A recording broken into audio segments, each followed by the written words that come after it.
Hi, I'm Taylor Dill, and I'm the PhD student with Battle for the Belt. And we're up here at the Worcester location today with Dr. Pierce Paul, our serial plant pathologist for the state. Thanks for coming out, Pierce. Hi, thanks for having me.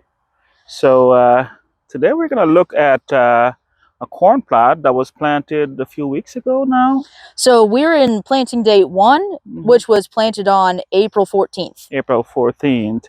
And what I'm going to look for here from a pathology standpoint is what I'm going to talk about is the type of things you look for at this early growth stage in terms of disease development. So when you plant corn early in the season or at any point during the season, depending on the weather, you could have problems with emergence. You can have problems with seedling diseases. So typically when you have those problems, you would see skips, you would see areas in the field where there's little or no emergence. But in a year like this, where conditions have been dry shortly after planting, there's no major problems here in terms of seedling disease problems. Some of the major seedling disease problems we see is Pythium, we see Fusarium, and we see Rhizoctonia as well. But this plot here basically is fairly healthy from a seedling disease standpoint. If you're looking for seedling disease, what you want to do is dig up a few plants, look at the root system, and if the root system is discolored or damage to the root system, that would be the evidence of seedling disease problems. Early in the season as well, this is about growth stage V5, you would start seeing early season diseases such as anthracnose. But again, that's a disease that depends on moisture and frequent rainfall. And we've had fairly drought-like conditions. So I'm not seeing a whole lot here in terms of disease problems. So basically with this early planting date, some of the things you might see early in the season due to cool, wet conditions, you're not seeing in this particular year. Is anthracnose normally yield limiting when you see it in corn?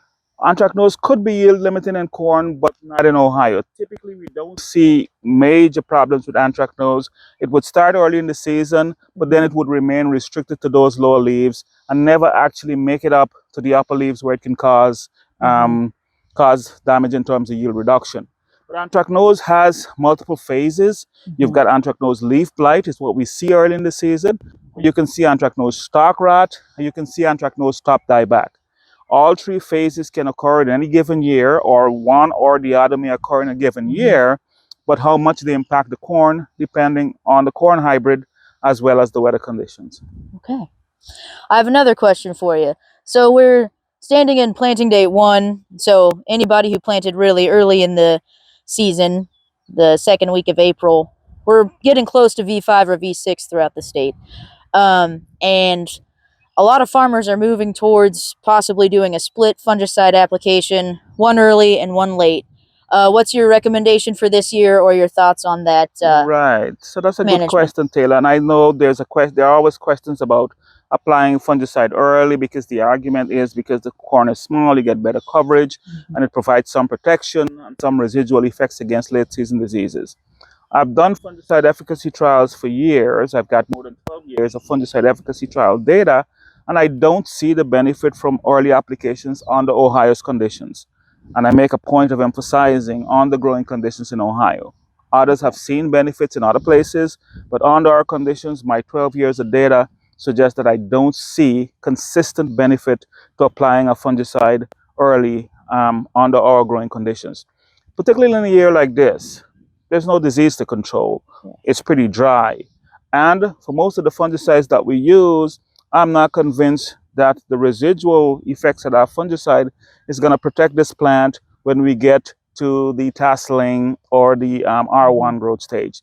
That's really when you need to protect the plant to reduce yield loss, because once grain fill starts, you really want to make sure those leaves are healthy.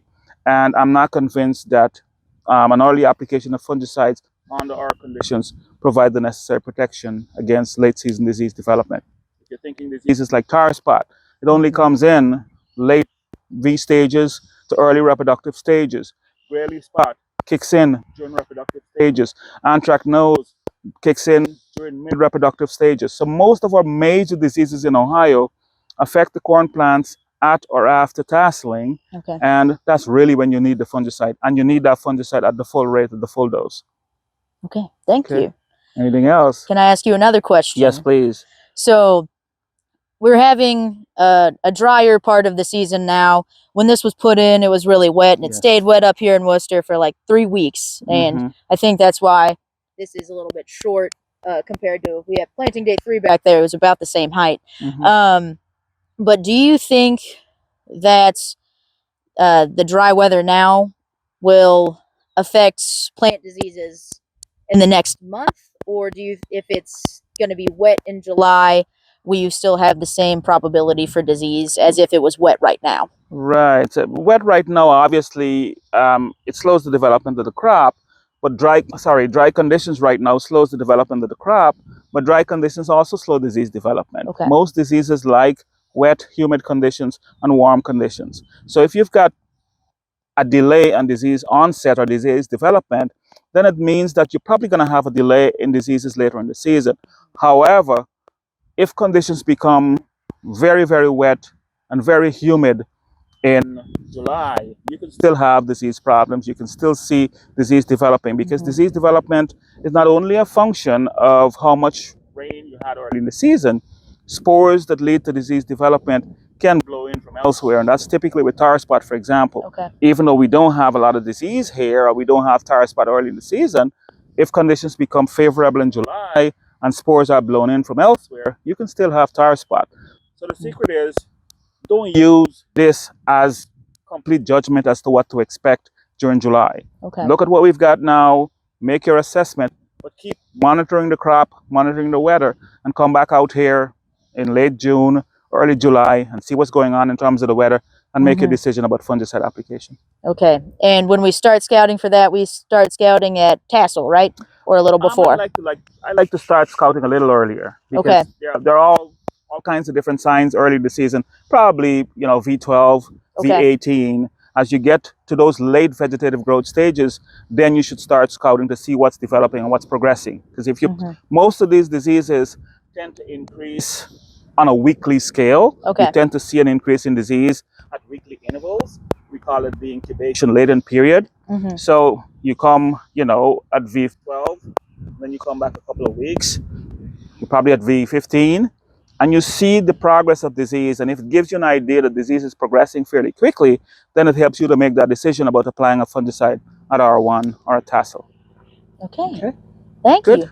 All right. Well, thank you guys for having me, and Thank you. let me know if you have more questions. Absolutely. Well, I do have one more question. Go right ahead. Team corn or team soybeans? You should be asking me that question. I'm team corn all the way. Team corn all the way? Yep. Me too. All right. Sounds good. Awesome. Thank you so much, Thank Pierce. you. Yeah, thanks for having me. Yeah.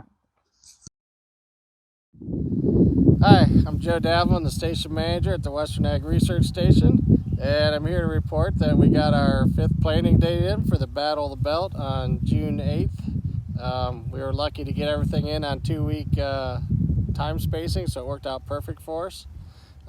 Conditions for June 8th were pretty dry. Air temperature is about 80 degrees, and the soil temperature is near 70. Not much moisture left in the ground, but we did get some rains after that, so that's really good for the crops. You'll have to stay tuned to see what it looks like for who wins the Battle of the Belt. Thanks. Good morning, everyone. Matt Davis here, Northwest Research Station in Wood County, giving our 5th and final update for the planting of the Battle of the Belt. Yesterday, June 8th, we put in the final planting for the corn and soybeans. The soil conditions were extremely dry. We've had no rain since the last planting, and right now we're hoping for rain in the next couple days. The weed control on the first battle, or the 4th planting, was somewhat variable, and we are getting ready to put our pre-herbicides down for the 5th planting here this morning. So stay tuned. Hopefully Mother Nature helps us out with a little bit of rain. Take care.